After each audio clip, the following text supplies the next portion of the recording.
Assalamualaikum warahmatullahi wabarakatuh. Al-Qawaid Khamsah, terdapat 5 kaidah. Kaidah yang pertama yaitu segala sesuatu itu tergantung pada tujuannya, yaitu niat yang terkandung dalam hati seseorang ketika akan melakukan suatu amaliyah. Landasan hukumnya yaitu surat Al-Bayyinah ayat 5. Dan contoh penerapannya yaitu ketika seorang wanita sedang dalam keadaan haid, jika ia membaca basmalah dengan diniati membaca Al-Quran, maka hukumnya haram. Jika diniati dengan berzikir, maka hukumnya tidak haram. Dan jika tidak diniati dengan apa-apa, maka hukumnya juga haram. Kaidah yang kedua yaitu keyakinan itu tidak dapat dihilangkan dengan keraguan. Bahwa semua hukum yang sudah berlandaskan pada keyakinan itu tidak dapat dipengaruhi dengan adanya keraguan-keraguan yang muncul kemudian.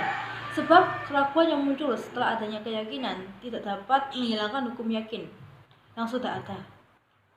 Alasan hukumnya yaitu surat Yunus ayat 36. Dan contoh penerapannya yaitu ketika seseorang ragu apakah ia sudah melakukan kunut atau belum, maka jalan yang diambil yaitu ia belum melakukan kunut dan disunahkan untuk melakukan sujud syahwi.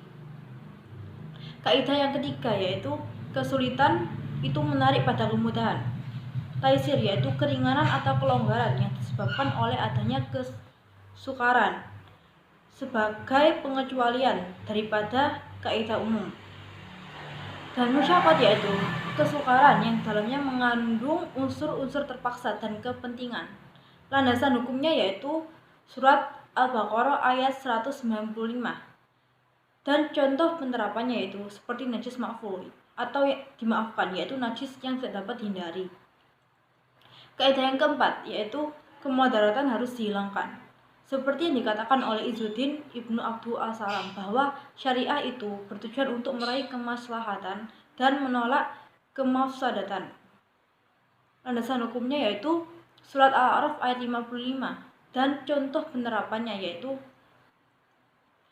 tidak boleh seorang yang kelaparan mengambil makanan orang yang akan mati jika makanannya diambil. Dan kaidah yang kelima yaitu kebiasaan dapat dijadikan sebagai hukum. Bahwa kaidah ini diambil dari realitas sosial masyarakat, di mana cara hidup dan kehidupan itu terbentuk dari nilai-nilai yang diyakini sebagai norma yang sudah berjalan sejak lama. Landasan hukumnya yaitu surat Al-Baqarah ayat 236 dan contoh penerapannya yaitu seperti menjual belikan buah yang masih ada pada buahnya, di mana hukumnya tidak boleh dan tidak sah dikarenakan masih belum jelas jumlah buahnya. Sekian dari saya. Wassalamualaikum warahmatullahi wabarakatuh.